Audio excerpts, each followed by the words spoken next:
Can't see the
Well, we'll call this meeting to order.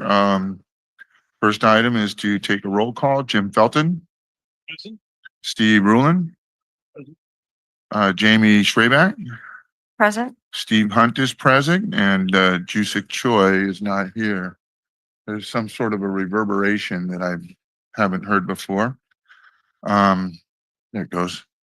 Okay, very good. Let's stand up and do the pledge, please. Pledge of Allegiance.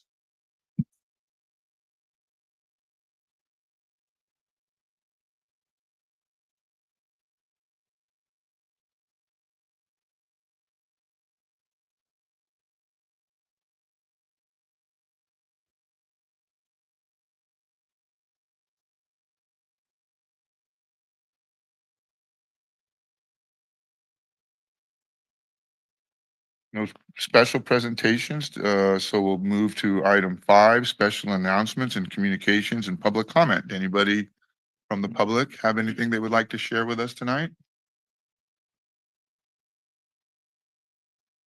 Very good.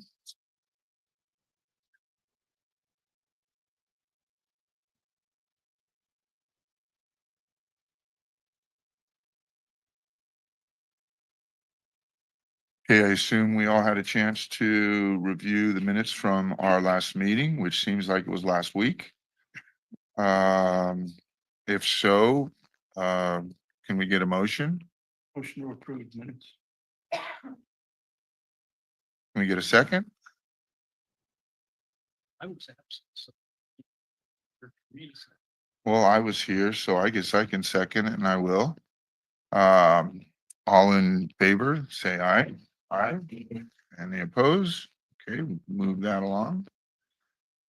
And looks like we've got 4 items that are on the agenda tonight, starting with the update on Imgen Road and the street intersection improvements.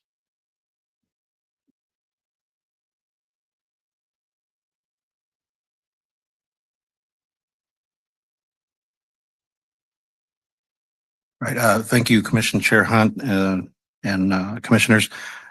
We have with us 3 staff members from Kimley Horn. They do all of our traffic engineering, and they'll be presenting all 4 of these studies. We'll just let them go one at a time, and they'll give you time for questions and get feedback. And the purpose of these is to present these items to you, get your feedback, which will inform our staff recommendation to council in next week's meeting. So very important that we get feedback from you.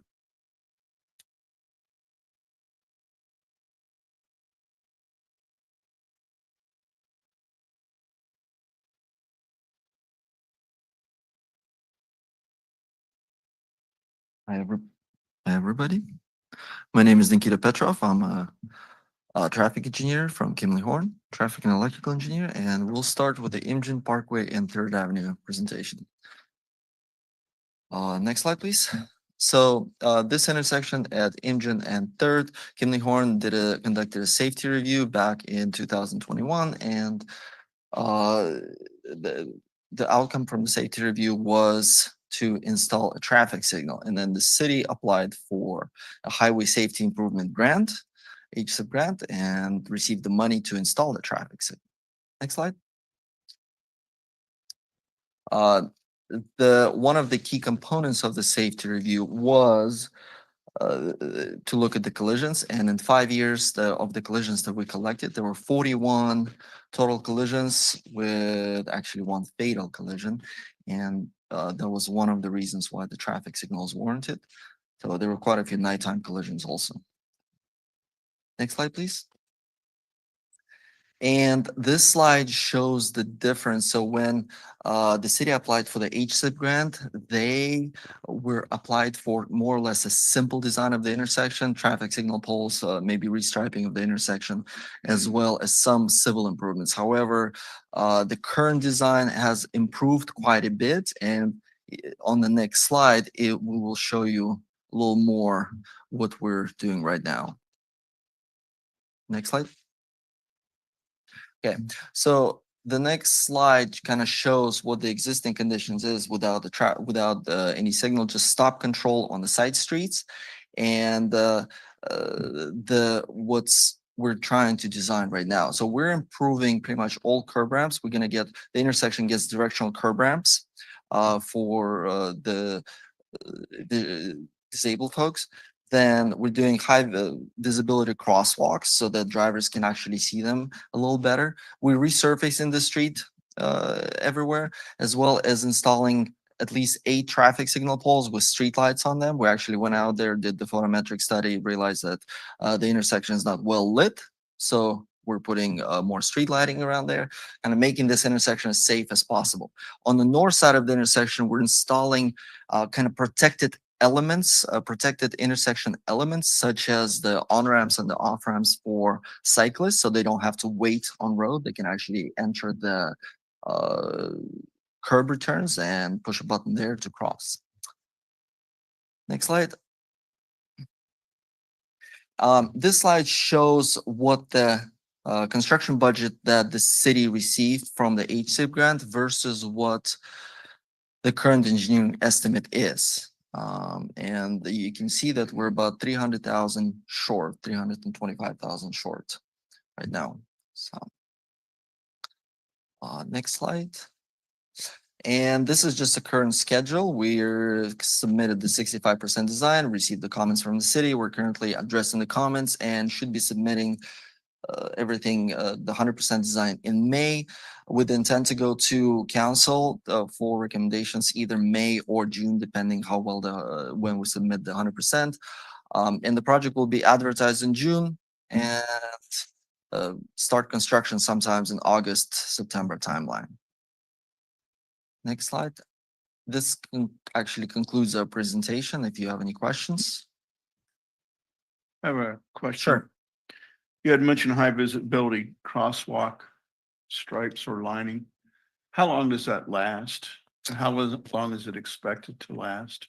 I've seen that before where there's school crossings, they Mhm. put it in and 3 years later, it's not very effective.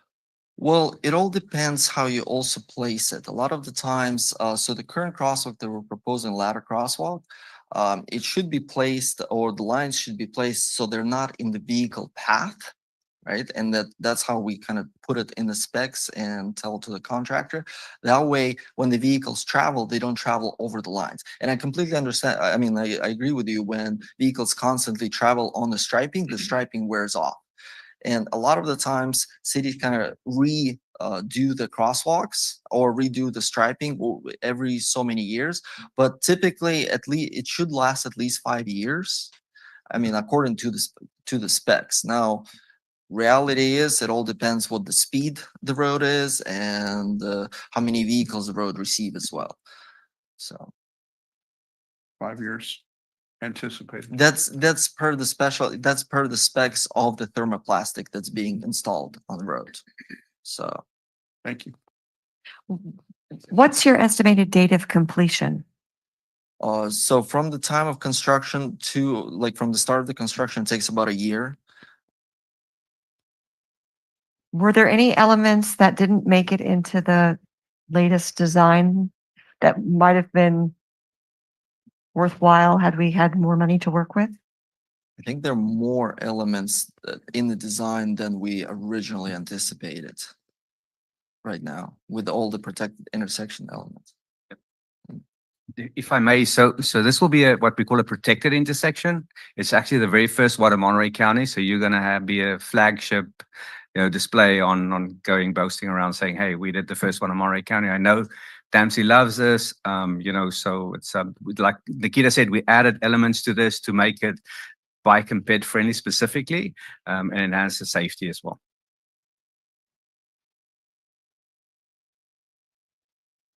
Yeah, my question, and I don't know if you're the right party, there- my-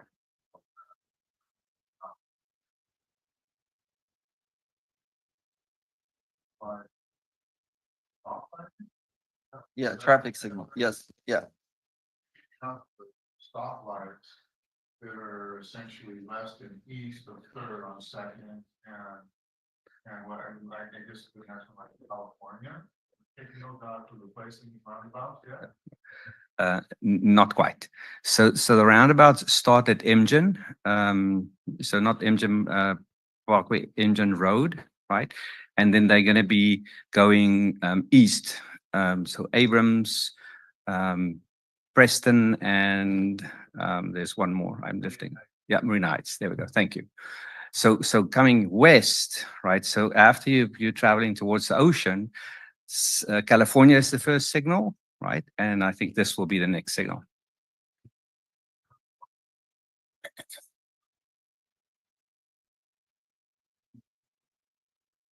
That's all I have. Anybody else? I had a quick question about how the light would function for those who would like to cut through the dunes in the early hours to get closer to CSUMB. Because right now we have that restriction from 6 to 9 a.m. Yeah, we're gonna keep that restriction right now. And in case the city wants, we can reduce the time for the left turn in the morning. That way there's not, that way not a lot of vehicles actually can make a left turn and eventually they'll get frustrated and just go straight. So. Yes. Does this improved lighting and design of intersection have any change in speed limit for that area of that road? Any anticipated change? I mean, it all depends. There's a way to time the traffic signals so that the speed limit would automatically change that way. Well, as in the perception of that, right? Because the vehicles will stop every light.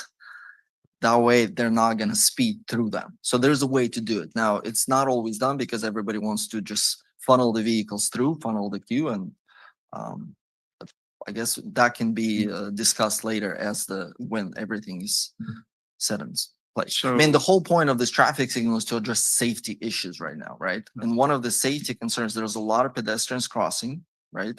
And it's a very high speed traffic. And the way it works is you have cars from one side, from second coming in, and cars from another intersection coming in at different rates. So like when you're trying to cross either vehicle or pedestrian, first you see platoon coming from second, and then as soon as that platoon gone, for some reason there's a platoon coming from another side, and then you're just stuck there. So Yeah, understood. Okay. We're going to discuss speed limits in a bit, right? It's one of the items after this. I think the intent of Imgen Parkway is to move traffic, right? But we want to move them at a lower speed. So we're going to talk about speed limits in a bit. And so for that reason, Nikita talked about programming the signals so they work in coordination and we can move traffic, right? We don't want them to back up again. And because if you back them up, they're just going to go into the other roads. They go down Reservation, El Monte, through downtown. We probably want them to stay on Imgen, right? Will you be addressing whether or not those three lights will have a timing component during traffic hours? We can, yes. It's not currently in the scope, but we can discuss that with Public Works, yes. Thank you. So continuing on the intersection and the lights, are these lights have any intelligence or are they just timed without regard to traffic flow? they all have intelligence. So they're all, so we have cameras that actually look at the volume of traffic, and based on the amount of volume, they give a certain time. Now they're pre-timed. They're pre-timed. They don't use what is called adaptive timing, but they're all fairly intelligent and adjust based on the amount of traffic that comes from Third or comes from Engine. So Okay, that's encouraging to hear. Thank you. you're welcome. Can we go back a couple slides so we can look at the design again? Because I want to appreciate what's unique about this intersection and what makes it so special. If you could just point, I mean, other than, I think you pointed out the bike safety. Is that the only element that's here that would be unique? Well, again, the crosswalks, I mean, it's not necessarily unique, but they're being installed everywhere. I would say it's the bike and pedestrian safety on the north and south side. So for the south side, you have a trail that's crossing there, and then we're trying to install the pedestrian and trail kind of a crosswalk, the hybrid crosswalk. On the north side, as I mentioned earlier, there is the bike ramps that, again, the cyclist who's not really who doesn't want to wait, for the third street, and who wants to go through it's safer, they can get onto the ramp and either continue on Third Street or continue or cross with the pedestrian where the pedestrian is. So Thank you for that further explanation.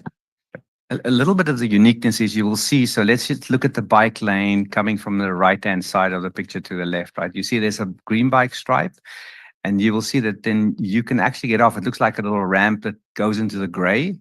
So if you don't want to go through the intersection, you actually have the option of going onto the sidewalk, and then you can either cross with the pedestrians, or if you're going up California, you will see that there's, so the city's planning what we call a class 4 bike lane, which is fully protected on Third Avenue, right? And that's, the bike then basically stays in that protected bike lane. So that's a little bit of uniqueness here. Mentioned that this is going to be the first of its kind in the area, and I'm sorry, was there a name for it? A protected intersection. Protected? And the reason is you're protecting bikes and pedestrians within the intersection footprint, right? Thank you. Any more questions? Yes. I was wondering, it doesn't appear as though there's a protected bike path on the south side of the street. And I was wondering, is that due to limitations of the right of way or what? So if you look at the bottom of that page, right, from the left to the right, you will see there's like a cream color, a beige color, right? And then it crosses the intersection. That is your existing trail. It's only an 8-foot wide trail, but it is a trail facility that runs all along Imgen, and it starts at 2nd and it's going to end at Reservation once the roundabouts are also widened. So a cyclist would have the option of either taking the bike path or being on the street in a path. So if they're on the street already, they're apparently comfortable with the street and don't need the protected, bike ramp. Exactly. Okay. So what we find is the avid cyclists, the spandex riders, right? They will stay in the street, so they will take that class 2 bike lane, and moms and dads driving with the kids, they got to go on the trail. Understand.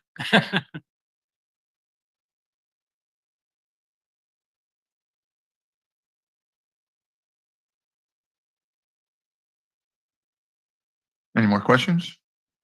Okay, I think we're done. Thank you. thank you. Second item is an update on Del Monte Beach roundabout. Good evening, everybody. Can you hear me? Yes. Awesome. Ali, can you please pull up the presentation when you get a chance?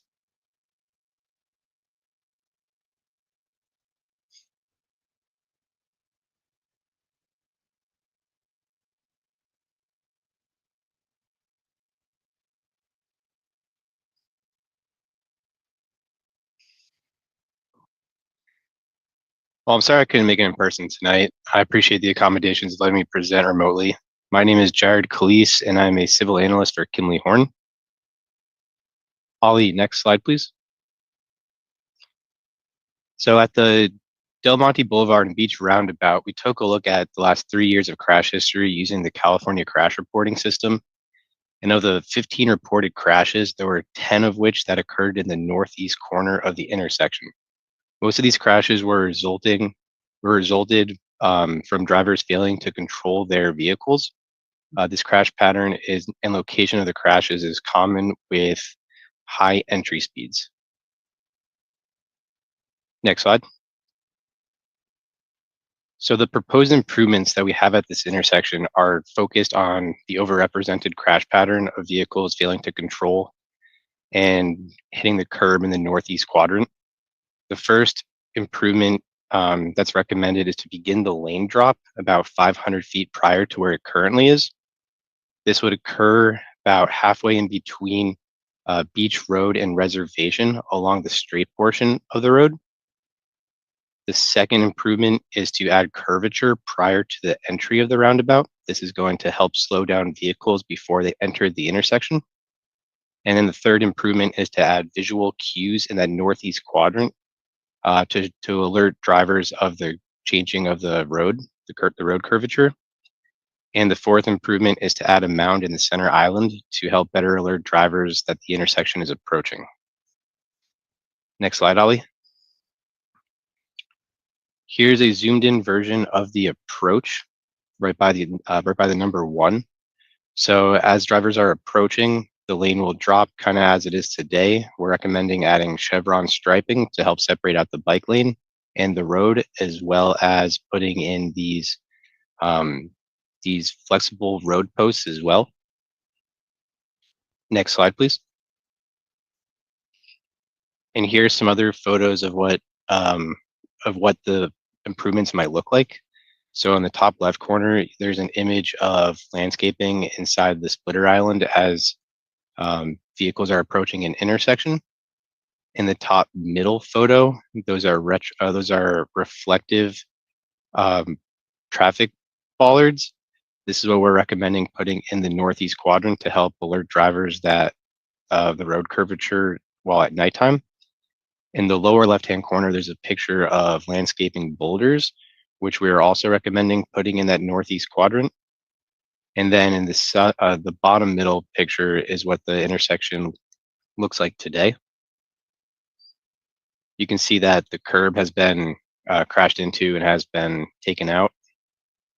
And then in the top right corner, that's an image of a mounded center island. This is what's going to help create the visual cue of the intersection as drivers are approaching. Next slide. So the current construction estimate is about $432,000. The CIP budget is about $285,000, which creates a difference of about $147,000 short. Next slide. Similar to Nikita, who just presented, we have completed the 65% plans, and we are working towards submitting the 100% plan specs and estimate later this month. And then we will present to City Council in May, June. And then we're going to advertise the project in June and then award the project for construction in August of 2025. And with that, that concludes my presentation. Thank you all.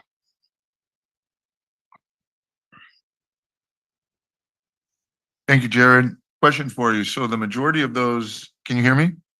Yes, I can hear you. The majority of the accidents, those were not with other vehicles, but rather just people that lost control and what ran into whatever was on the side of the road?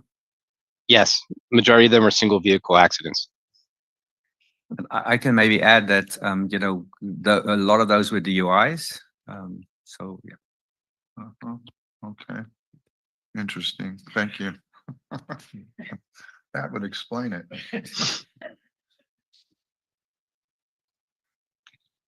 And the fourth remedy, could you go back to those 4 recommendations? Okay, so mounded center, so it'd be like a cone, really, right? Yeah, almost The like mounded an center upside on down. Number 4, and that picture that you showed, it would kind of be it would rise towards the middle, correct? Correct. Yeah, okay, thank you.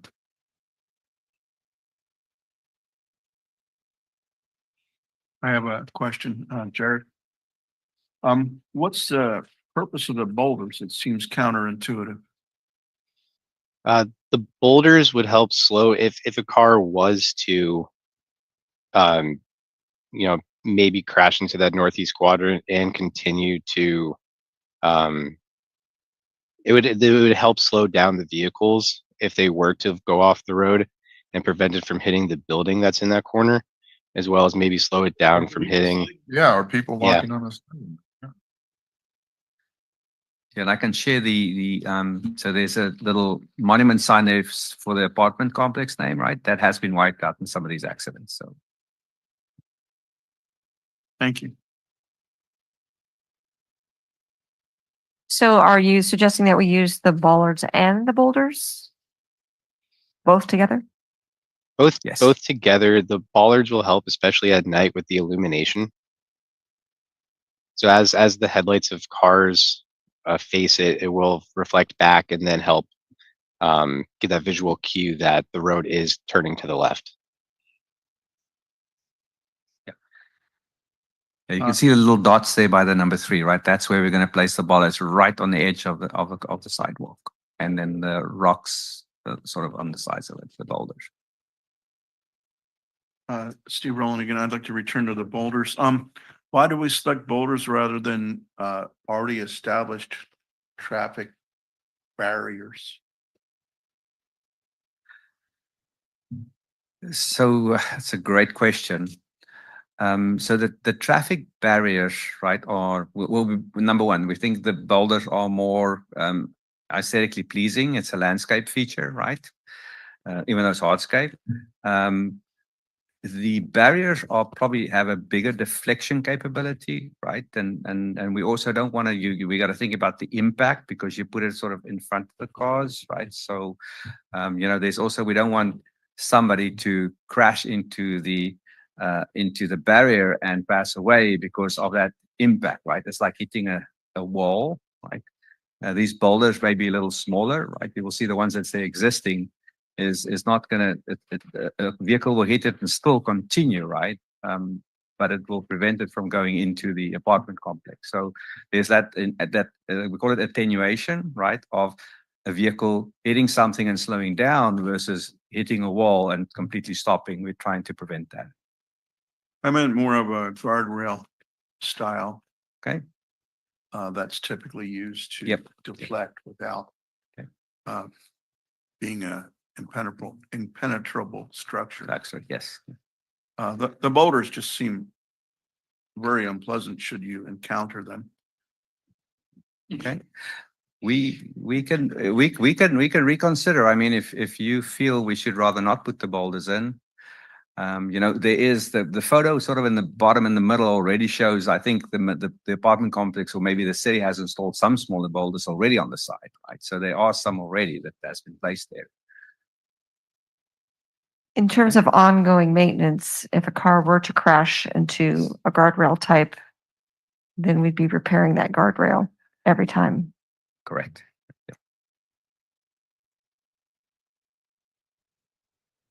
The boulders will be very durable.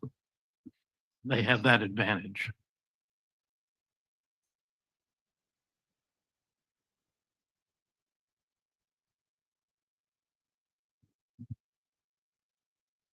I don't know, it's kind of a silly question, maybe it's not, but I like the boulders. Problem with the boulders at night is you can't see them. Is there anything that we can do to illuminate those boulders? Is that something that's reflective, that's perhaps on the boulder, or maybe some lights around them? I think between all the other features and then coming around the corner and somebody sees those big boulders, that would be an eye opener to hit the brakes if they're going a little quick. We can surely consider lighting up the boulders, right? It's going to be added costs, just because now you got to get power there and maintenance as well. But it's going to look a lot nicer, and especially at night. So I fully agree with that. That may be a recommendation to council. Yeah. So, But the intent of those few bollards in the front, right? They will be reflective. You can see it, photo number 3 there, right? Those bollards will have a reflective tape around it for that nighttime visibility that you need. But the boulders won't be. Where are those in relationship to where the boulders would be right in front of them? Do you see the photo on the bottom right? Do you see where the Number 3, yeah. Yep. Do you see there's little black dots around the corner of the sidewalk? Black dots or red dots? Maybe red. Red dots. One of us needs to get our eyes checked. I know. That's totally what I mean. That, so, I so see red dots. I see red now. Nobody hit me. I see red dots I too. feel no pain. I feel no pain. I'm going the other way. So the red dots represent the bollards and then the rocks are on the other side of those? Yep. The rocks Okay, are the all other right. side of them. Yeah. Yeah, all right, that should be sufficient, I would hope. Okay, commissioners? So, S- Steve's comment or question regarding illumination, it doesn't seem that that's been reviewed as part of this project, illumination of that entire roundabout, and maybe that would be a important preventative aspect of it. It'd be- There's, Yeah. there's streetlights in all four Yeah. corners. That's it. I thought, Jared, you guys looked at the lighting, right? We took a look at the as-built. Yep. And the predominant lighting in that northeast corner is on a PG&E pole, I believe. And the lighting in the other corners are newer lighting fixtures. So they used street lighting, the normal street lighting around the round.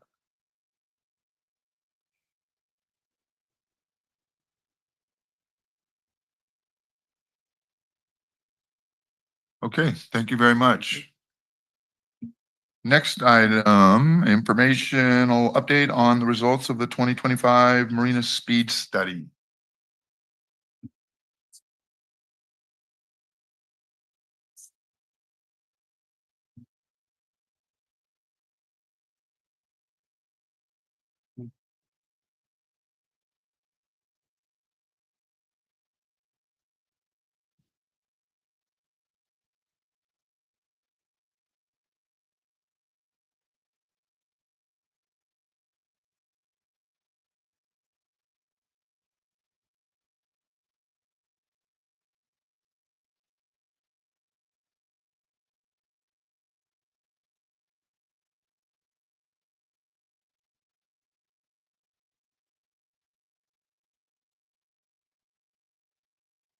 Good evening, Commissioners.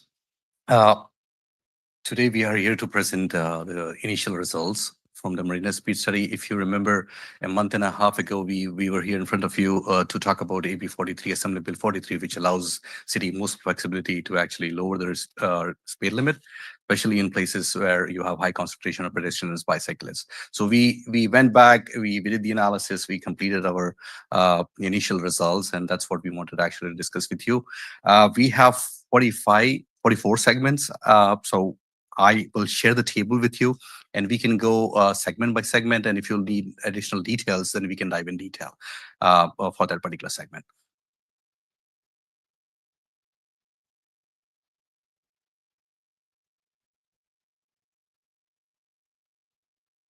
All right, the first segment that actually we have is MGM Parkway from State Route 1 to California Avenue. For that particular segment, the existing posted speed limit is 50 miles per hour. The 85th percentile speed, the data which was collected actually showed 50 miles per hour, pretty similar to that. Our initial recommendation was to keep that 50 miles per hour, no change in that. Then we actually started looking at the collision data for that particular segment. We have collisions along that segment, a fatal and a serious injury collision. So having looked at the collision data, we can classify that particular corridor as a safety corridor. And based on the safety corridor, we can further reduce it by 5 miles per hour. So our recommendation for that particular segment is to lower the speed limit to 45 miles per hour from 50 miles per hour.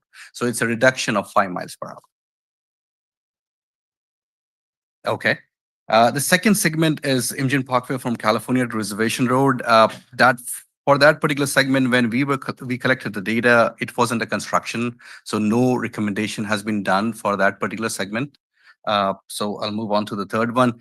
The third one is Del Monte from Randolph to Reservation Road. The posted speed limit is 40 miles per hour. The 85th percentile speed along that segment is 45.10. It's slightly higher. People are driving fast. Our initial recommendation was to, based on the guidelines that AB 43 allows us, we can bring that thing down to 40 miles per hour. Then again, as I pointed out, we started looking at the safety corridor. It's part of the downtown core. It has collisions, whether it involves ped and bike collisions. So it can be classified as a safety corridor, and that gives us additional flexibility of reducing additional 5 miles per hour. So our recommendation for that particular segment is 35 miles per hour. The fourth segment is Del Monte Boulevard reservation to Beach Road, which is the continuation of that particular segment to the north. The posted speed limit is 40. The fit per hour speed is 42, slightly higher than that.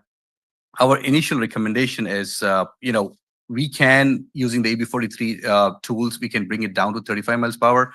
It also, we started looking at the safety corridor. It doesn't fall as a safety corridor.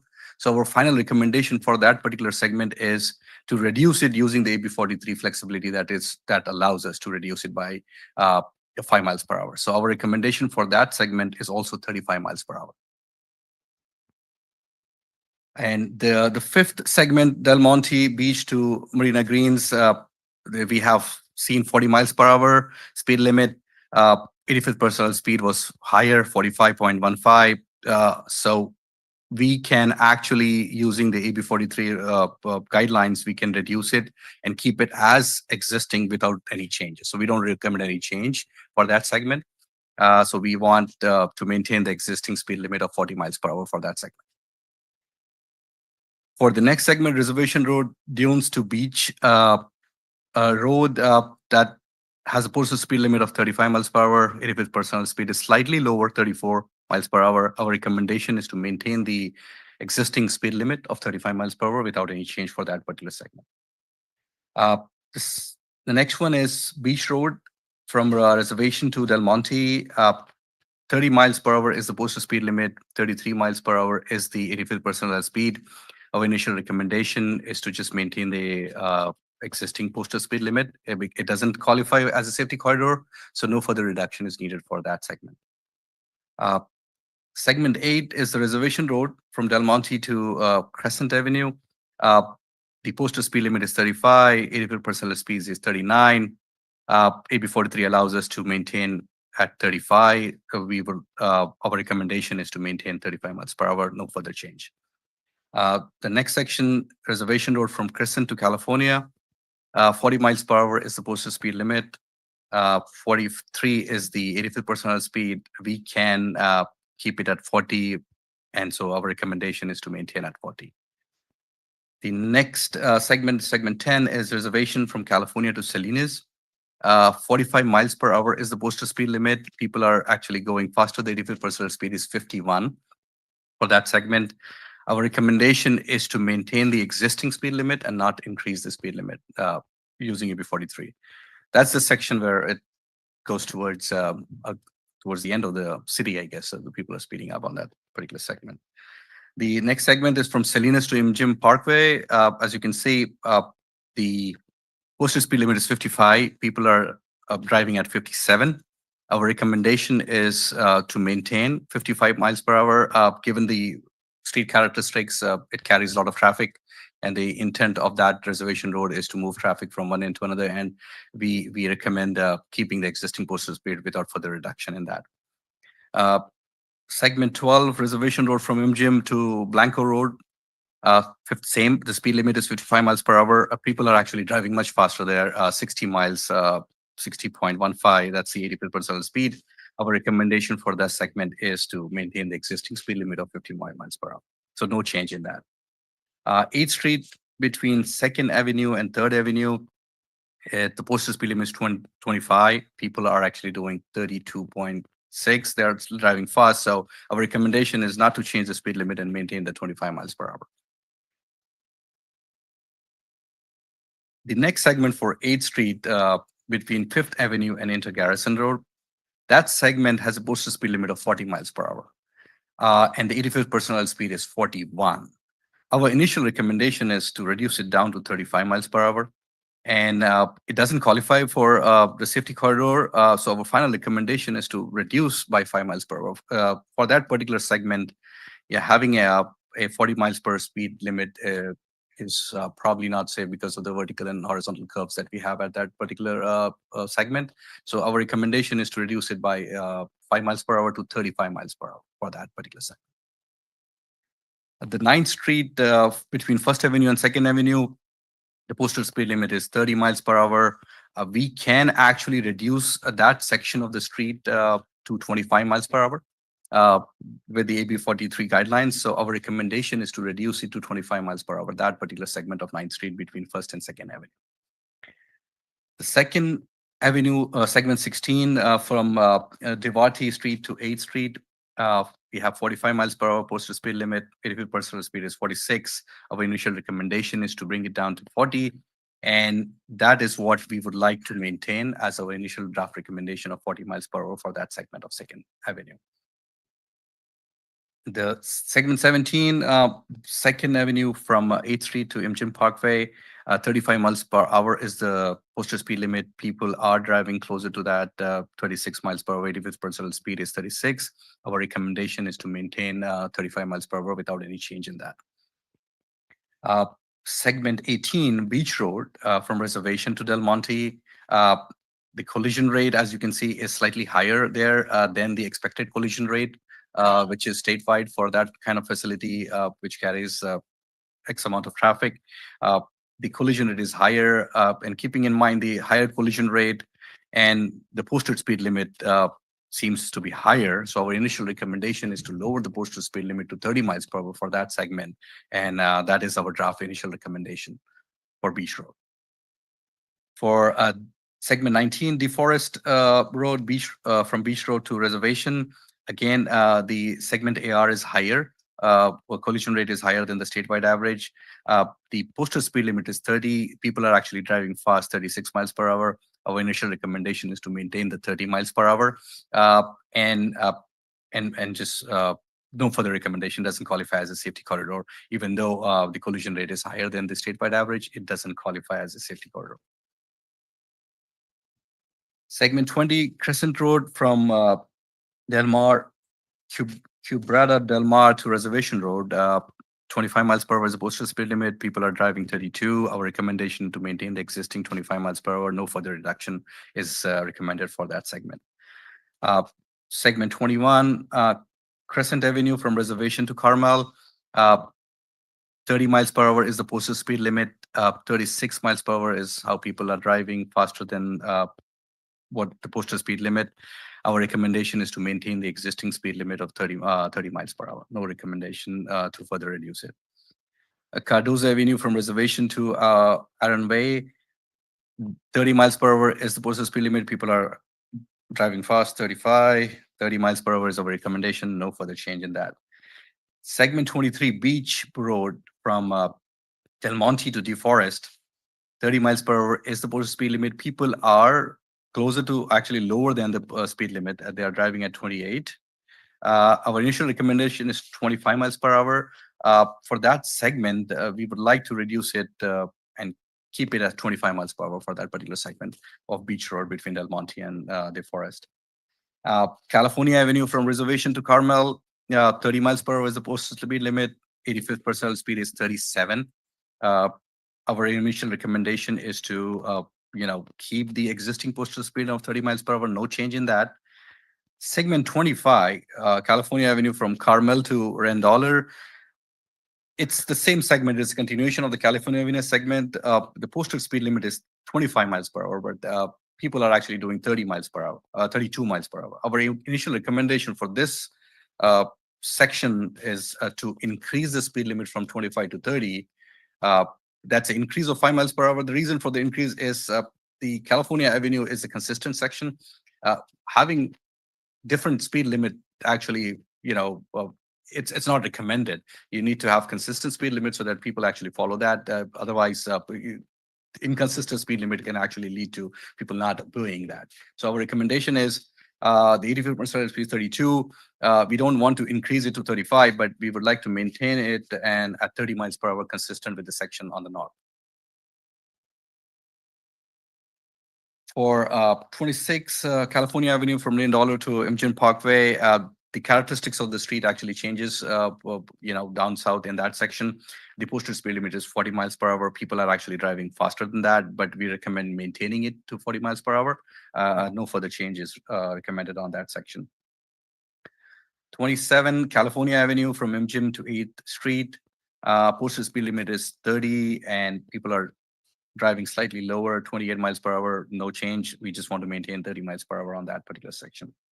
Randolph Avenue from Del Monte to California, 25 miles per hour is the speed limit. People are actually driving faster, 34 miles per hour. That's a 9-mile increase than the posted speed limit. Our recommendation is to keep it at 25 miles per hour. No further change is recommended for that section.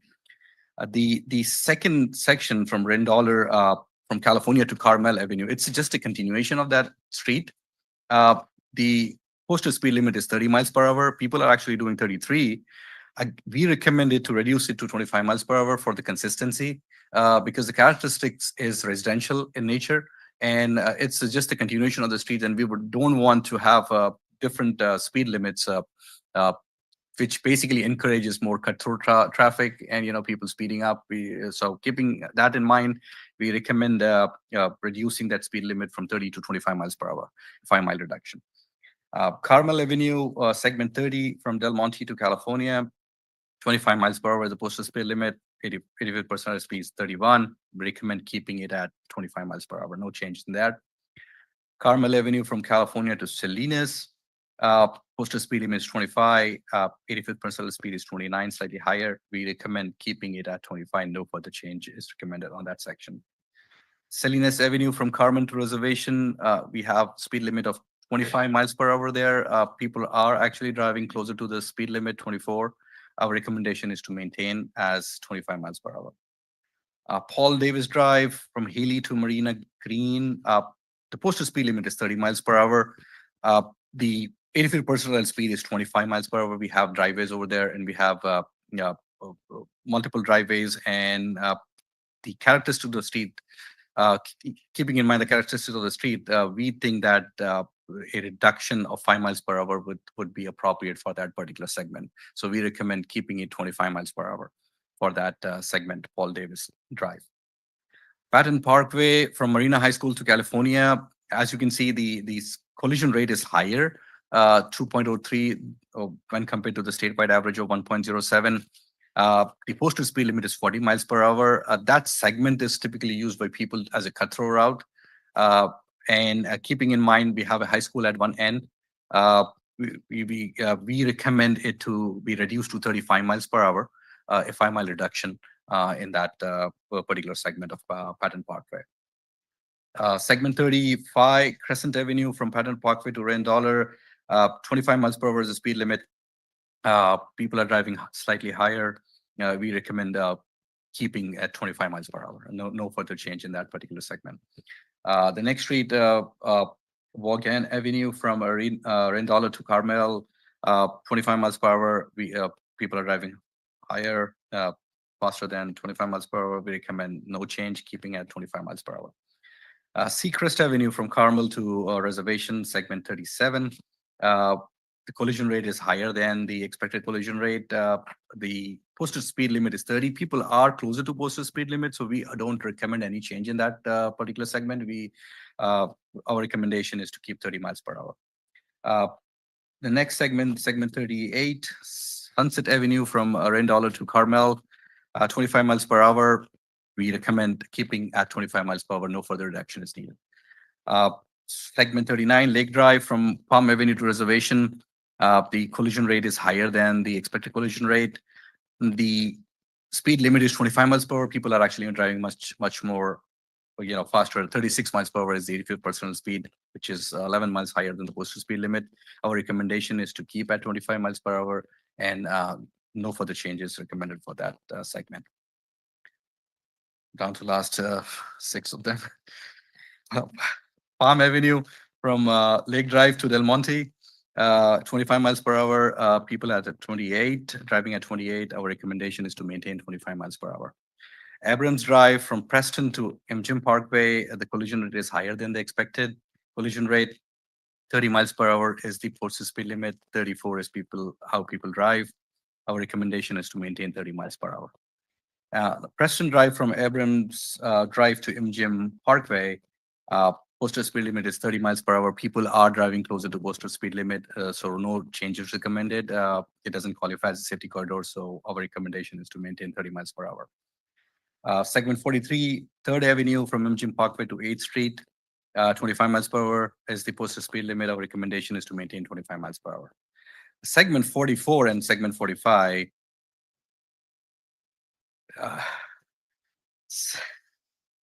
Segment 44 and Abrams Drive from MGM Parkway to Preston Drive. The posted speed limit is 25 miles per hour. People are actually driving faster, 35 miles per hour. So looking at the characteristics of the street, it is defined as a collector street.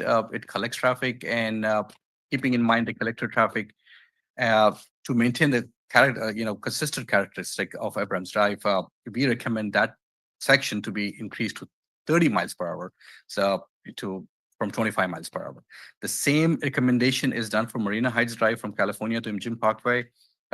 The 25 miles per hour is the posted speed limit. As you can see, people are driving at 34 miles per hour.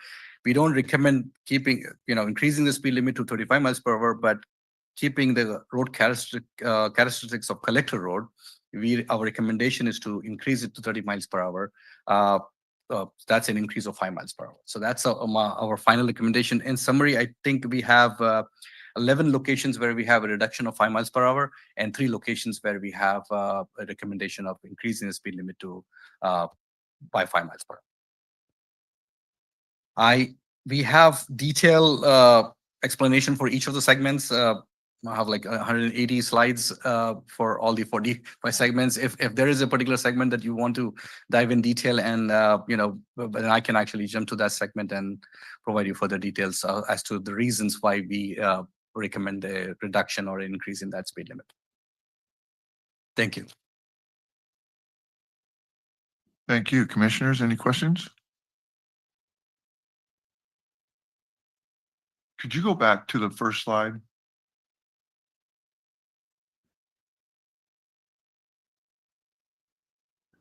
Item number 4, Del Monte Boulevard from Reservation to Beach Road has a 0 collision rate. Is that not part of what we just discussed that had the most collisions in that roundabout? Right there at Beach Road and Del Monte. Get to that. So for the segments where the speeds are measured, we look at the segment accidents. That was intersection. At the intersection is separate, right? So think about it. Also, the speeds through that roundabout is 15, 20 miles an hour. So the speed limit along the segment applies to just the segment itself, right? So we will drive, and that's going to be on MGen 2, right? We're going to have a 45 mile an hour speed limit. Getting to the roundabouts, you're going to do 15, 20 miles an hour. So the current speed limit is 40 miles an hour. You make that either come in off Del Monte, or you make a left or right off of Reservation, or come out of one of the parking lots, or the courthouse, or Vince DiMaggio, and people are flying up that road up into the intersection, the roundabout. So doesn't it make sense to slow everybody down earlier, going from 40 to 35? I don't know if that is meaningful. Going from 40 to 30 maybe makes more sense. If in other words, if the speed is going into that intersection is, if people are going, if the limit is 40 and they're doing 45 or 50 because they know they can go slightly over and they're not from around here, and then they get into that turn and realize, oh my God, there's a roundabout here. Shouldn't we slow them down before they get to the roundabout? Well, before we get to the roundabout. So I'm wondering why that's not part of a safety corridor, because clearly that's had the most accidents, from what I can tell in your presentation, anywhere in Marina. Yeah. I mean, the segment before, they're coming off of the freeway, and they are actually driving much more faster. So that posted speed limit of 40 miles per hour, we are recommending it to reduce to 35 miles per hour. And then we would like to, our recommendation was to maintain it, but I get your point that you're saying that if it's a roundabout, why can't we further reduce it? It's classified as an arterial, it's supposed to carry a lot of traffic, and if reducing it further actually will be inconsistent with the characteristics of the street, and it might lead to people actually using side streets and getting into the neighborhoods. So that purpose was to move the traffic. It's higher, so that's why our recommendation was to lower it by 5 miles per hour. Further reduction of 30 miles per hour will be, depending on the traffic, it carries 22,300 vehicles for that particular segment of number 3. And then, it kind of reduces down to 9,000 vehicles.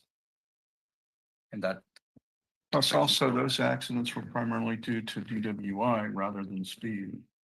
So reducing the speed doesn't change the DWI. I don't ratio. believe they were all DWI. Not No, all, primarily. not all of them, but remember there are Primarily. warning signs to tell you to reduce speeds, right? And there's a recommended speed, so yellow signs as you approach the roundabout. So it's not that we just leave them going at 40 and all of a sudden they end the roundabout. So That particular intersection has been a hot spot in Marina since I've lived here, which is 1992. And well before the roundabout, there were multiple collisions and some really tragic, right, throughout the years. And so they're all going in the same direction. They're all heading to Highway 1, every one of them. And so are yours. The majority of your accidents are heading to Highway 1.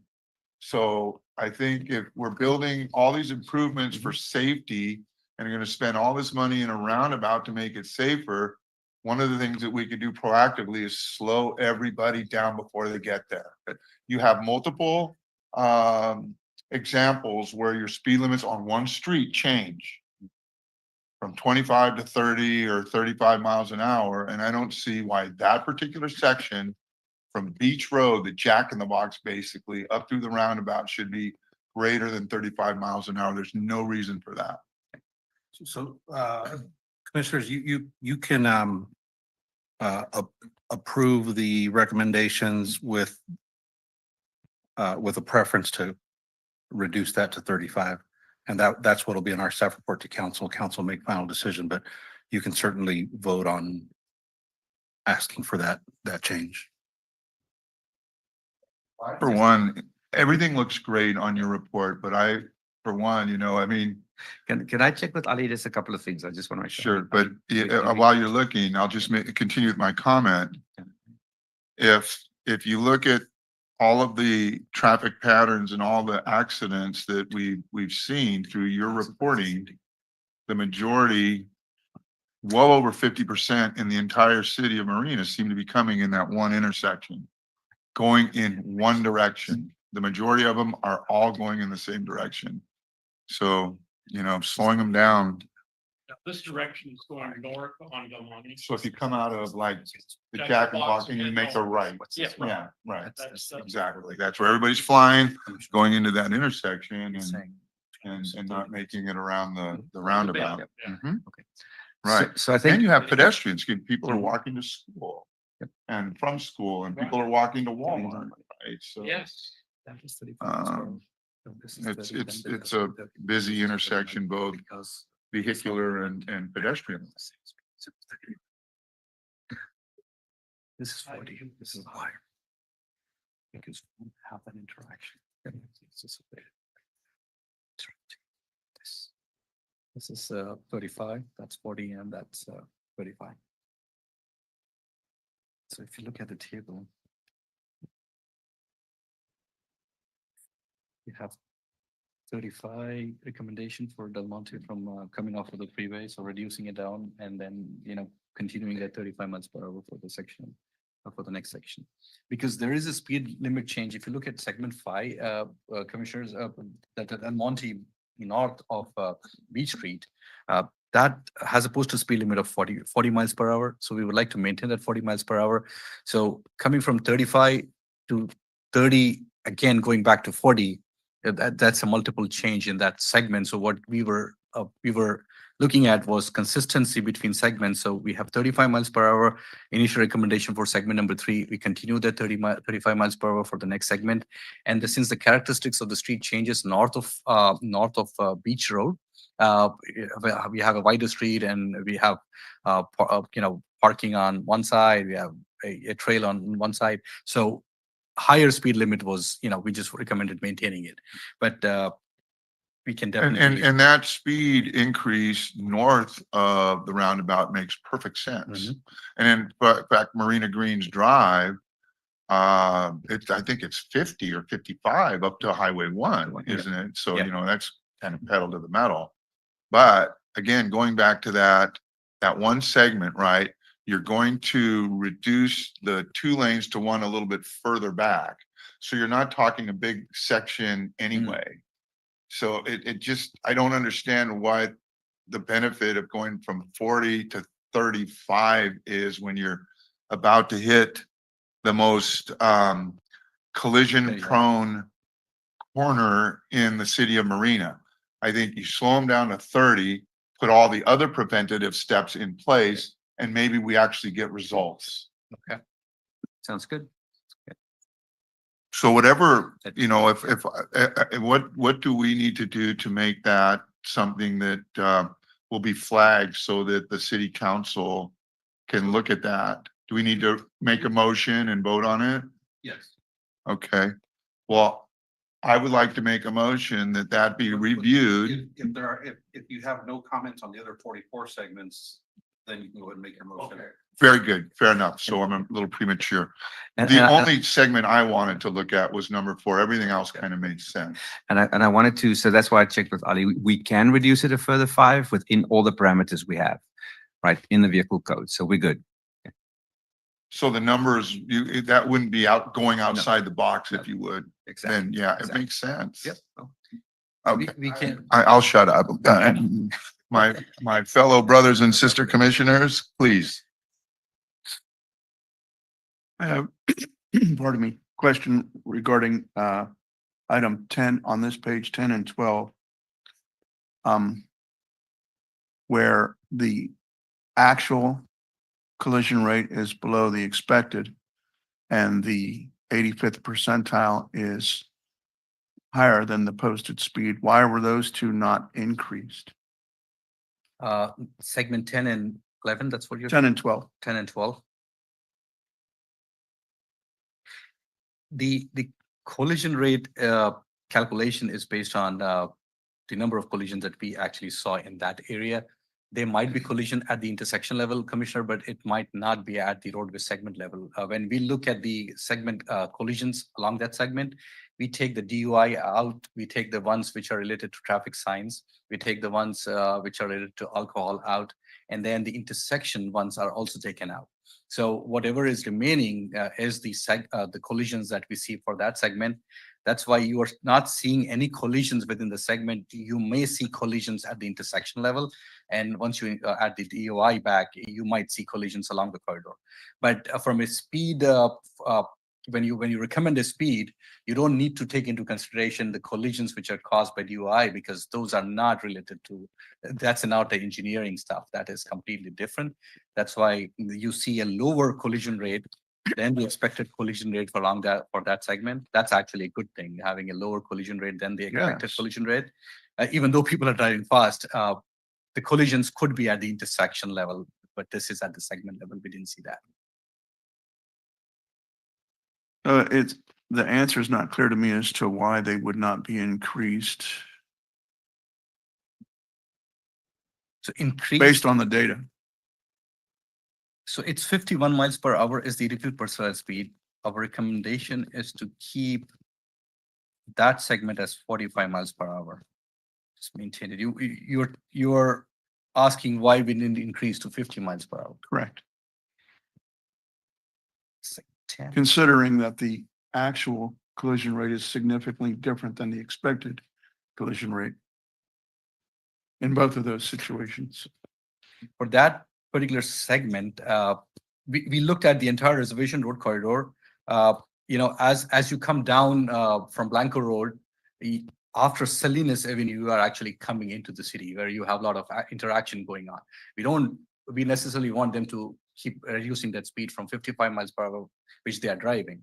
And then as they approach this particular segment, we would like them to keep the 45 miles per hour, not increase it so that they don't go flying around. Because as they enter, segment 10 and then followed by segment 9 and segment 8, there is a gradual reduction in speed as you get closer to the downtown core. Okay, I can understand that.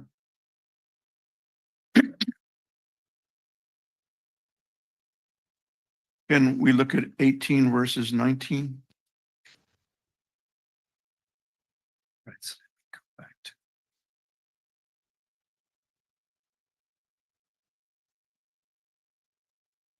18 Beach Road, Del Monte, recommendation was 30, 19. We want to maintain at 30. Okay. So they seem statistically similar, where both the actual is greater than the expected. Yet one, the speed is decreased, and the other, the speed is left the same. Consistent, yes. I believe the school is the reason. You get that. So the segment to the forest has the school, right? And also we have a lot of driveways from the homes, right? And that's why we decrease the speed. Okay, What's number 18? Yeah. 18 versus 19. Number 18, No, Was it that's not 18? no, Sorry, that's not school.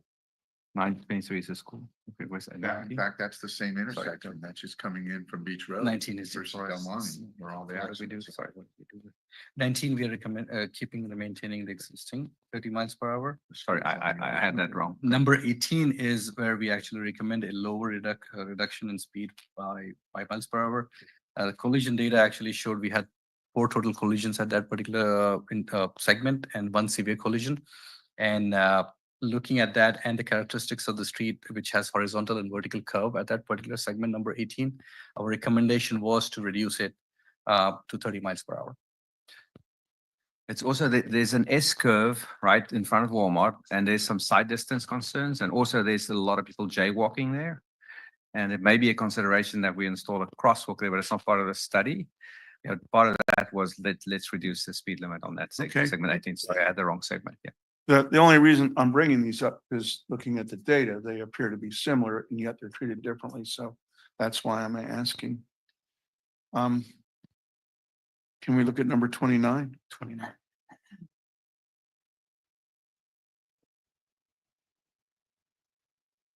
Number 29, yeah, Randolph from California Avenue to Carmel Avenue.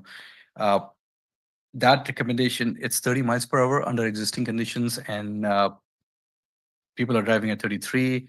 We looked at the road characteristic. It's a collector street. There are no collisions along that segment, but residential land users on either side, and we have a school within the proximity, which is right over here. Keeping that in mind, our recommendation was to just maintain at 30 miles per hour consistent. The initial recommendation was to maintain at 30, and then we looked at the consistency with the other part of $1 on the other side. So that was 25 miles per hour, similar characteristics, residential land uses on either side, and with school and within the vicinity. So our recommendation was to maintain the consistency and the street characteristics.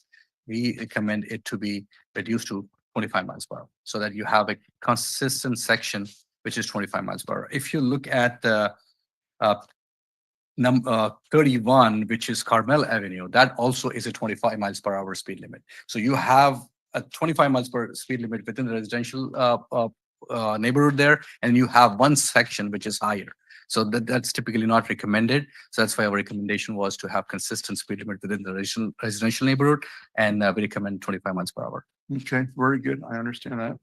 Last one, can we look at number 41?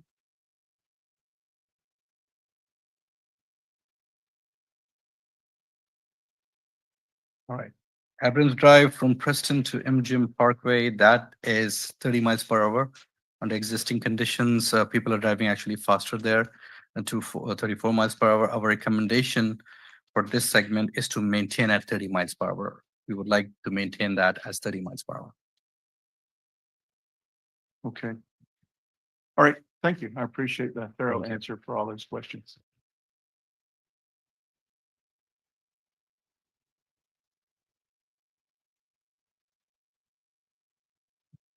Yeah, I'll make a comment, maybe a suggestion. The segments, 10 and 11 have much different characters.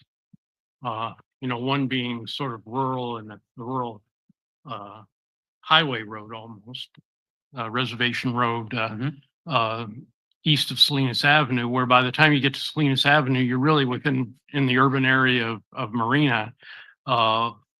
With sidewalks, pedestrians, parked cars and things.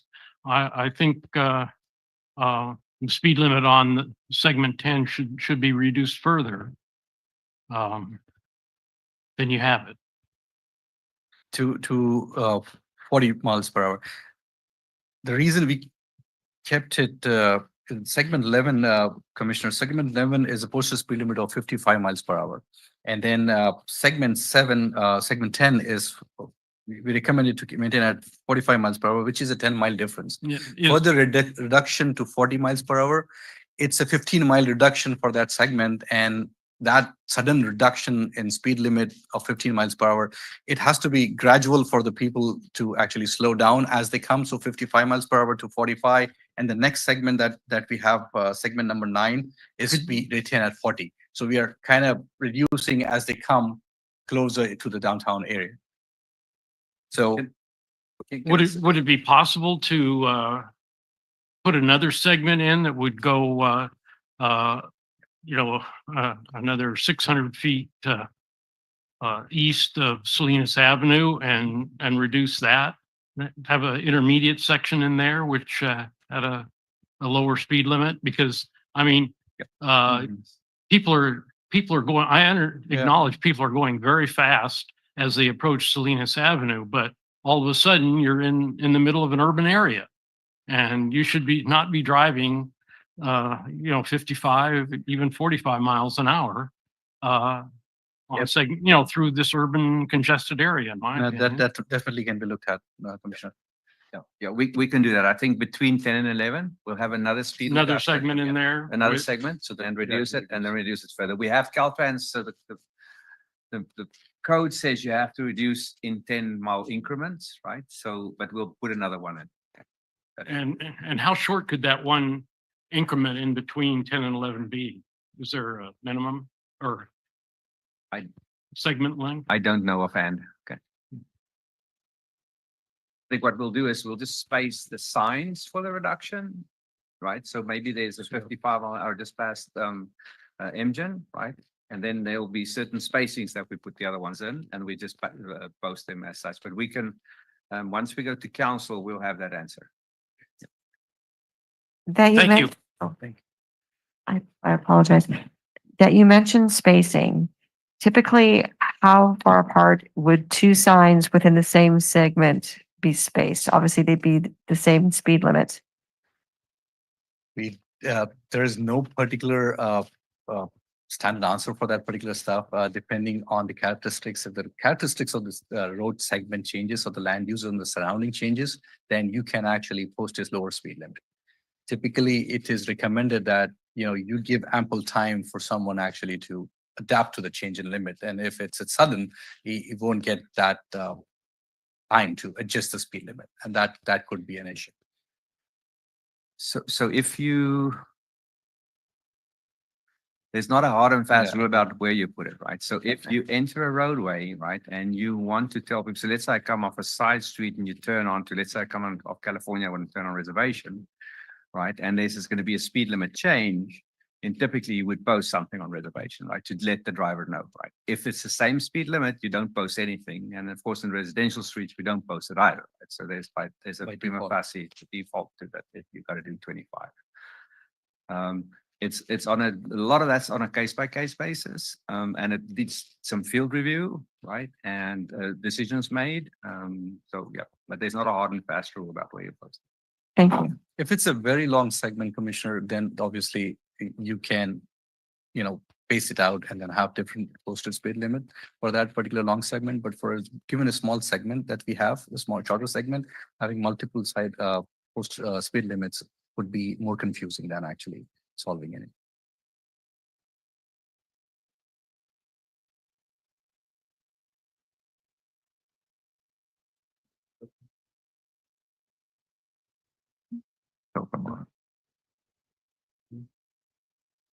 Can you give us a second, please? Sure.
All right, I'd like to raise a motion to have the council consider reducing the speed in item number 4 from 35 to 30. Does anybody want to second that? I'll second it. Okay, all in favor, say yes. Yes, All opposed? Yeah. That's 3-1, so we would like you to take a look at that, please. Yep. Thank you. Further questions, we can jump to item number 4. Oh, sorry, I'm sorry. Oh, please, sorry, Jim.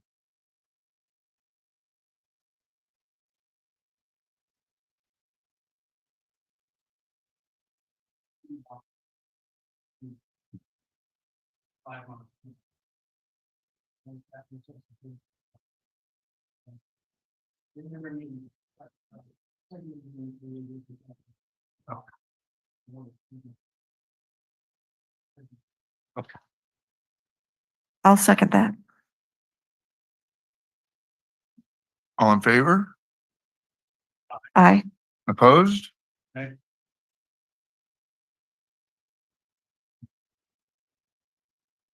you. Any other motions? I can clarify that motion passed. That motion passed, yeah. So the 2 motions passed on segment 4 and segment 10. Kind of not 10, 11, 10, 9, like the transition. Right. Any other questions or motions for this item? Gentlemen, thank you very much. Thank you.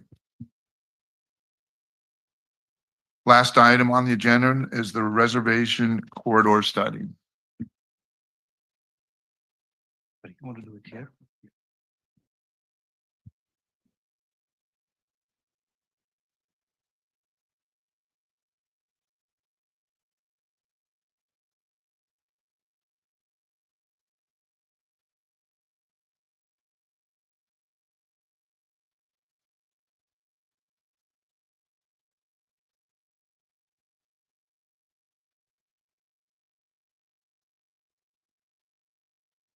Thank you, Commissioners. I'm Frederick Venture with Kimley Horn. This is the last item on reservation road corridor study. Also have Sean Hauk online, and he's going to help me answer some questions that I don't know all the detail for you too. So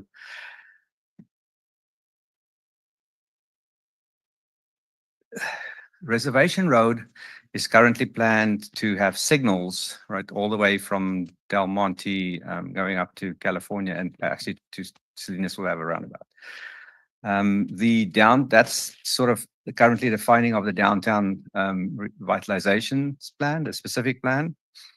And there are specific goals in the specific plan, right? It talks about mobility, so make it a downtown with safe and efficient pedestrians, make that vehicle circulation not the primary element of people moving, lower down the speeds, create a space that will encourage people to gather and walk and bicycle. or use public transportation. Another policy in the downtown specific plan talks about lane reductions and to calm the flow of traffic. Based on discussion with city council, we have studied Reservation Road corridor to have the potential for roundabouts. Okay. And this study is going to show some of the results for you, and we can talk about them throughout the study. What we did in the study is to test the feasibility of roundabouts along the corridor, enhance access and safety for all the users, and create a thriving downtown environment consistent with the downtown specific plan, and while maintaining acceptable traffic operations. So we're going to look at the corridor alternatives, and those are going to be a signal versus the roundabouts. And then I'm going to show you some of the results, and we have a bunch of recommendations at the end. So currently, the city is planning to have Del Monte from Reservation all the way to Patton Parkway, potentially also have roundabouts. And then there's the current roundabouts that you have on Reservation towards Beach, and then there's the Beach Del Monte roundabout, and there are 2 roundabouts planned at the Marina Station development as well. So we already have sort of a north-south corridor. I think the plan with this corridor study is to then have another roundabout corridor along Reservation Road from Del Monte to California. So in the end, you will have 2 crisscross segments that will consist of primarily roundabouts to accommodate traffic flow in the future and really create that great street environment that we're looking for the downtown specific plan. The purple boundary here shows you the downtown boundary that was adopted in the specific plan.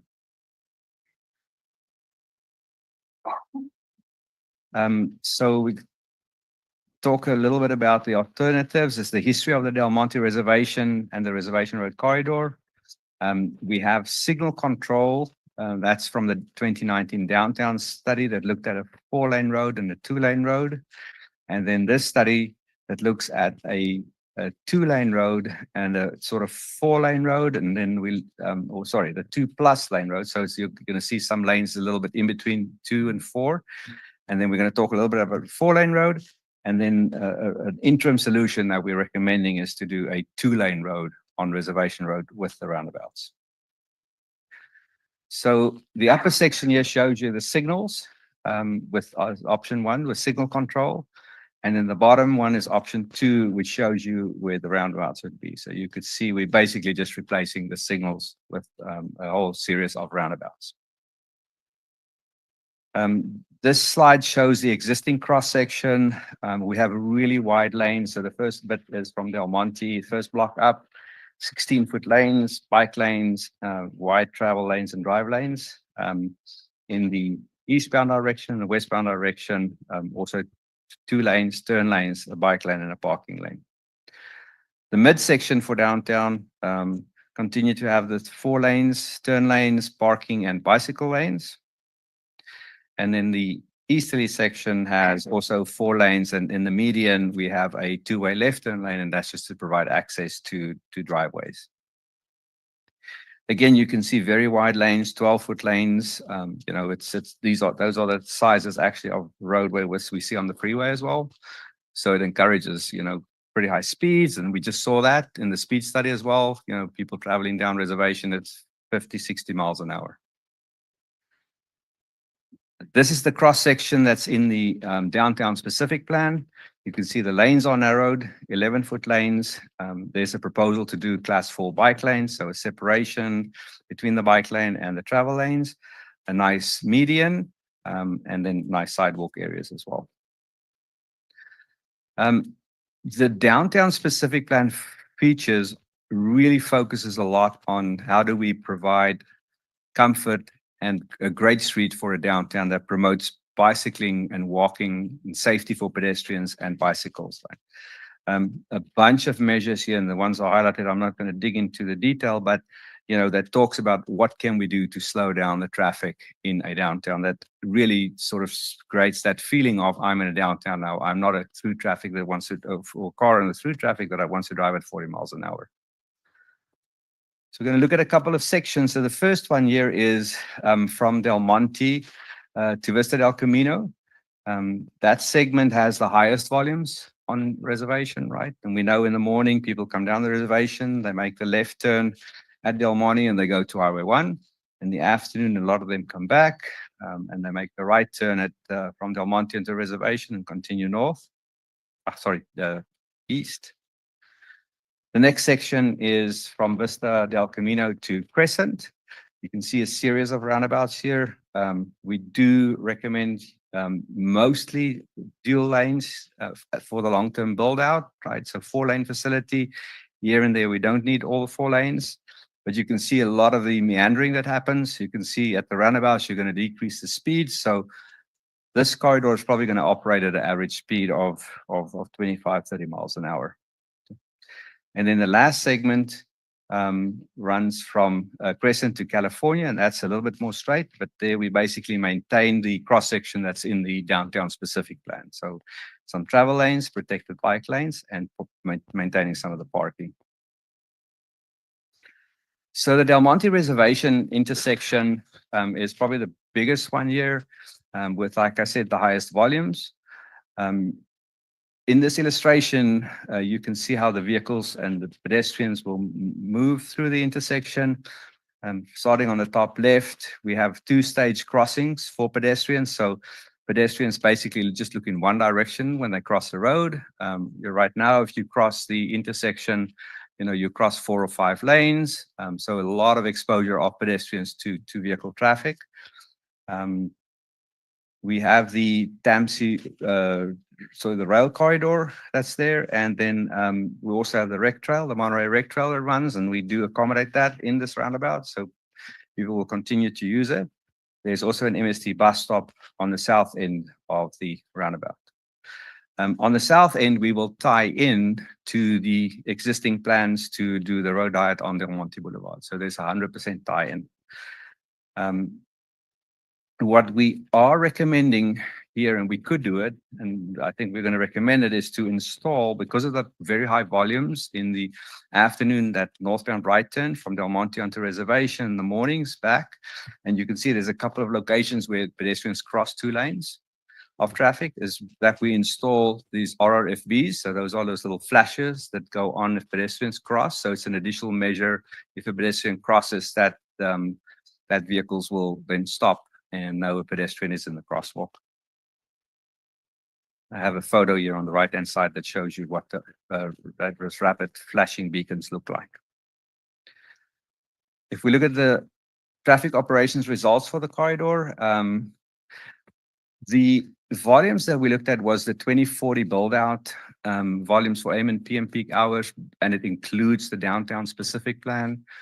There are quite a number of units and square feet of development forecasted in the specific plan, and it may be that it's, in talking with city staff, it may be very unlikely that we will see all of that development happen over the next 20 years. So it may happen over a slightly longer period, right? So I want you to keep that in mind, because I'm going to show you volumes and you will see, or a simulation that we will see higher volumes on the side streets, right? And it's because of all the redevelopment.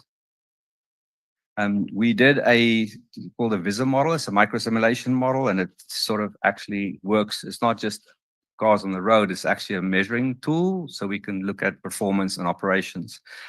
So I'm going to illustrate that to you as well. So this is a level of service. I'm sure you know level of service that talks about, how efficient the corridor operates.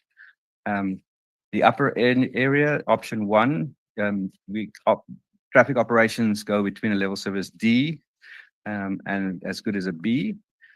With the roundabouts, we see a slight increase in operations, and its operations are between level service C and A. So slightly better operations with the roundabouts compared to the signals. This slide shows vehicle speeds, right, and travel time on the corridor. And specifically then, this is going, there's AM and PM, so orange is AM and purple is PM, and it shows you in the eastbound direction. So the signals 3 minutes, 53 seconds travel time. in the morning, and in the afternoon, 4 minutes, 4 seconds. So the speed goes down. You can see people travel a little slower in the afternoon. For the roundabout, the speed goes up a little bit, so less travel time, 22 miles an hour average, and in the morning and in the afternoon, 21 miles an hour. I do think the lower speed that you see is because there's so much more red signals that are being stopped at, right? Whereas a roundabout corridor has sort of a continuous flow, right? It's just a continuous moving queue is what we actually talk about. This is the westbound direction towards the ocean. You can also see again a reduction of almost 2 minutes for the compared to the signal in the morning going towards the ocean. So the orange signal to the roundabout, and in the afternoon, also substantial reduction down from 5 minutes to 3 minutes. Going to now share with you those VISM simulations. So this is about a 1 minute clip, and it's going to zoom in at the intersections. It shows how the vehicles maneuver through this corridor, right? And that's based on the specific plan volumes, which I'd say is very high with the build out of the downtown specific plan. You can see that some queues are longer, right? But you can see that they keep moving. And then you can see a Seacrest, right, is specifically is where we have slightly longer queues, and that's just because of the higher redevelopment that occurs as part of the downtown specific plan. But you can see that the vehicles continue to move, right? There's no gridlock, there's no congestion.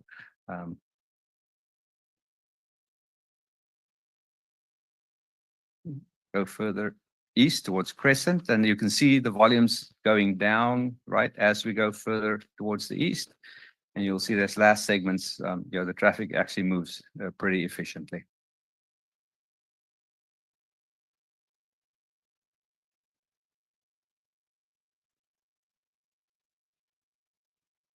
Right.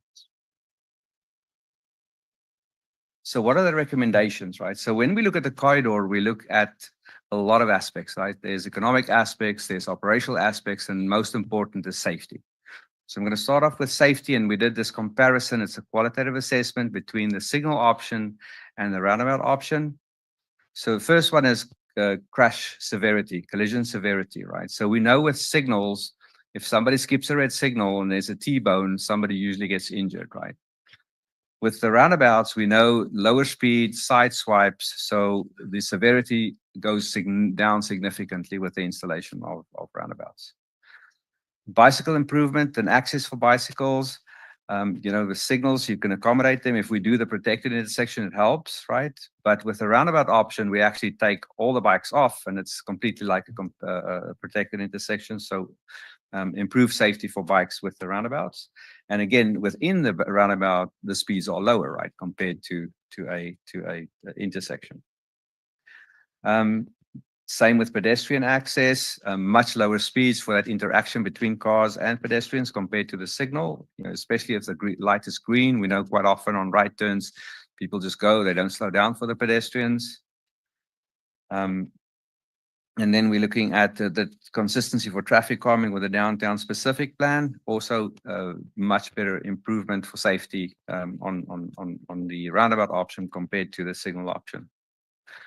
And then the active transportation segment, so encouraging more biking, walking, and people being around. There's tremendous benefits with the roundabouts because of the that moving queue and not people going abruptly fast when the signals are green.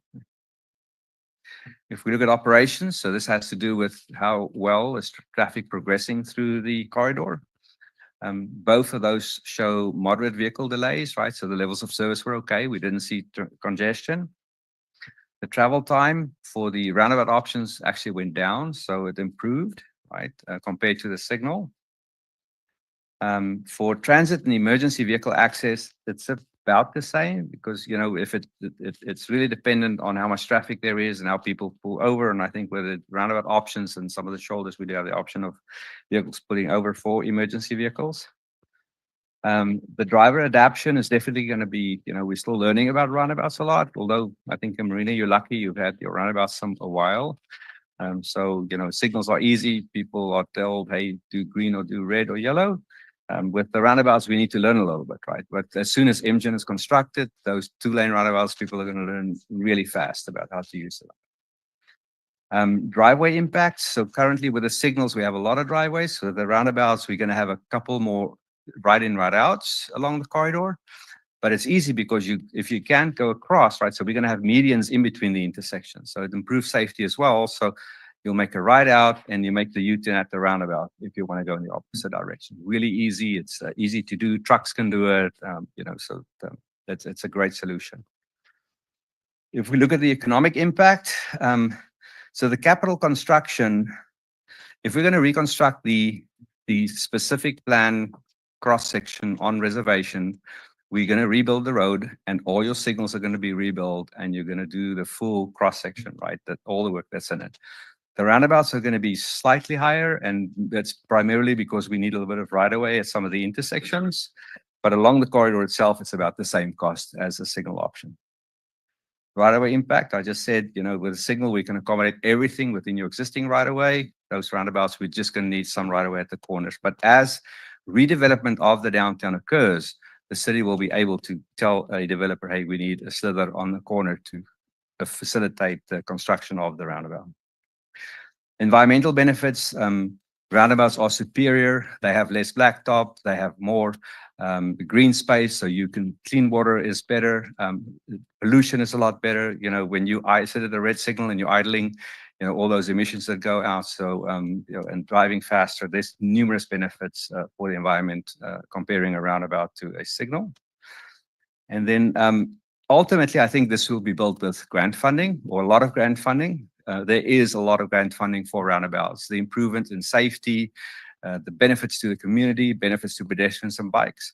Whereas if you're going to do the signals, it's highly likely that you will have to fund those out of the general fund.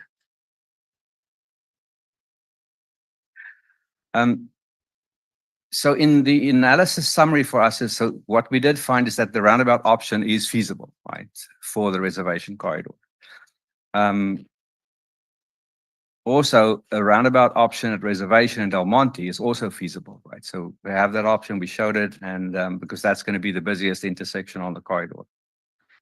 What we are recommending is that we construct, if we move forward, an interim solution where we only build single lane roundabouts that will last us for at least 10, 15, 20 years, right?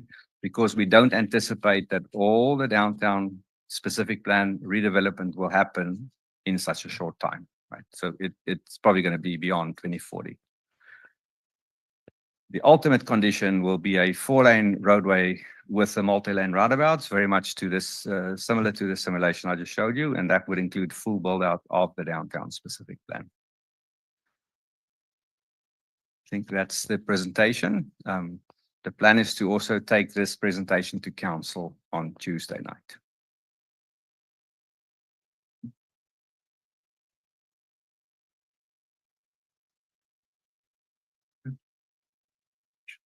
Just questions or recommendations?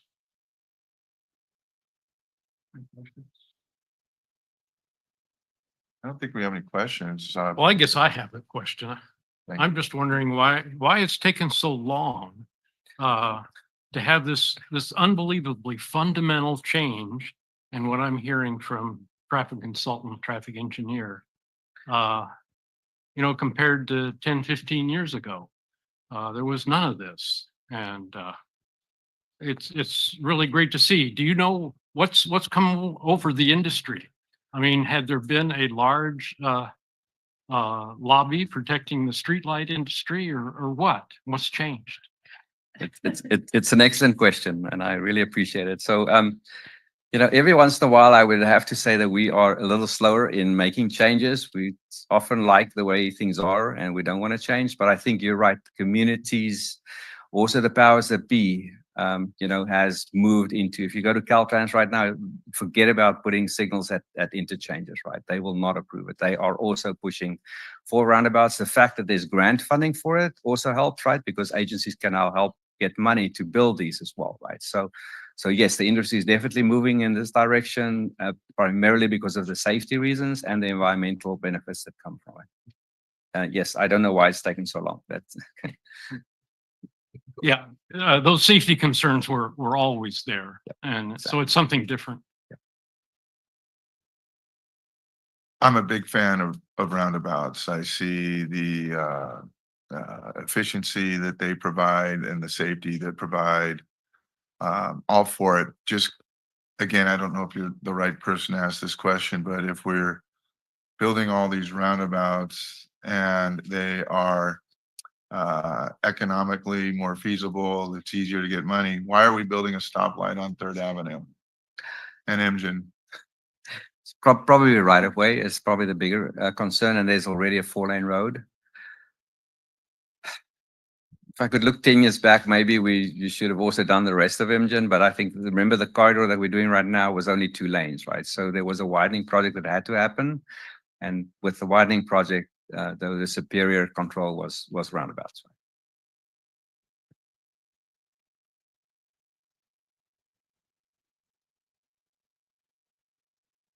Commissioner Felton, you good?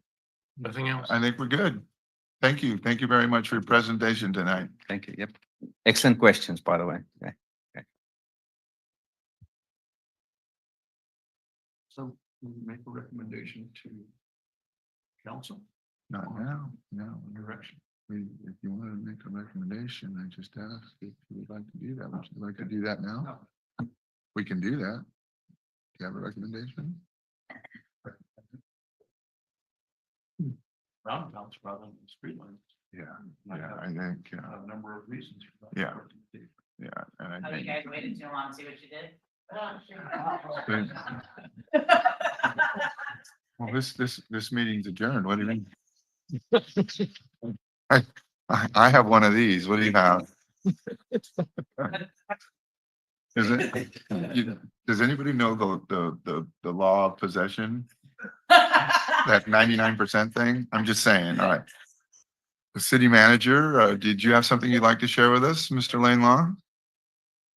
Sure. And I really want to, I drug my wife here from dinner tonight because I really wanted to hear your thoughts on this. And some of your questions, Jim, was back in 2012, when the city was trying to do another downtown vitalization plan, it got stuck on this 4-lane, 2-lane roundabout issue, and the change was just difficult, and the plan did not move forward. And as Frederick talked about, this change has just been difficult for people to do.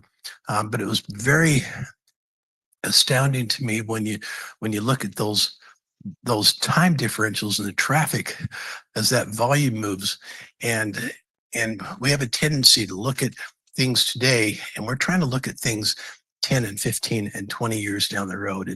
And what I hear constantly in the community as I go around, people love what's going on in our community. They love our quality of life, but they're fearful of what it's going to look like if we don't get a hold of the growth, and if we don't manage the growth appropriately. And this is why we've brought in Frederick and his firm really to come in and do a hard look at the Reservation Road corridor along. Previously, they did the Del Monte corridor. And this is a big change. And I think we'd love to hear if you have a recommendation and thought. So it goes to the council for discussion, that we have your recommendation or your thoughts on this. And I don't anticipate that on next Tuesday, the council will be making a decision. This is introducing some radical changes to our downtown, but we're trying to get out in front of growth. We're trying to manage it, and we don't want to be in gridlock 20 years from now with these stoplights where you're waiting an additional 2, 3, and 4 minutes just to get from Reservation to California. So we'd love to, if you're comfortable with putting forth a recommendation to the council. Thank you. I don't know to what degree all of the commissioners are familiar with the downtown vitalization plan, other than it's, 30 or 40 years out, and it requires some major physical re-engineering, correct? So the only thing that I would, not the only thing, but one thing that comes to mind anyway, and I'm sorry, I forgot the gentleman behind you's name. Nobody's, Frederick, brought up that this would be maybe a 10 or 15-year solution. It has to be, right? Because as soon as people start tearing down buildings and reversing the buildings to the curbside and the parking lots in the back, that's going to change how that road is used. Right now, it's very much an arterial road, get from point A to point B. And so, the recommendation would be to keep that in mind for sure. And I don't know, I just get on it, I think Jim's made a great point. Why are we waiting so long? They're more efficient. I remember Nancy Amadeo making a comment about her husband driving down Reservation Road, and it was always knuckle grabbing because he's always, when the light turned green, he gunned it so he could make sure he got past the next light. And oftentimes he didn't, and he went through it anyway, and we all have. And those lights are extremely insensitive to consistent travel, right? Somebody shows up, hits, I'm going to walk the street, across the street, or another car pulls in to cross the intersection, and the 40 or 50 cars that are about to go by stop just because the weight on that pad hit it. So it's a long time coming that changes. Absolutely. That's all I can think of right now, though. Now, I recommend the full implementation of the roundabouts, and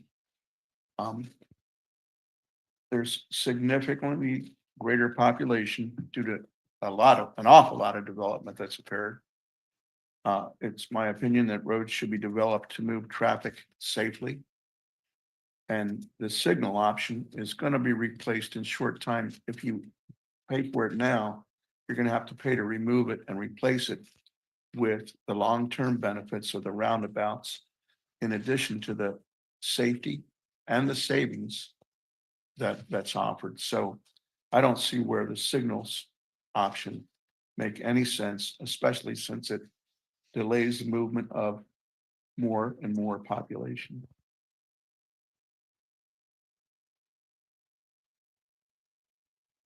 Is that a motion? I'll second it.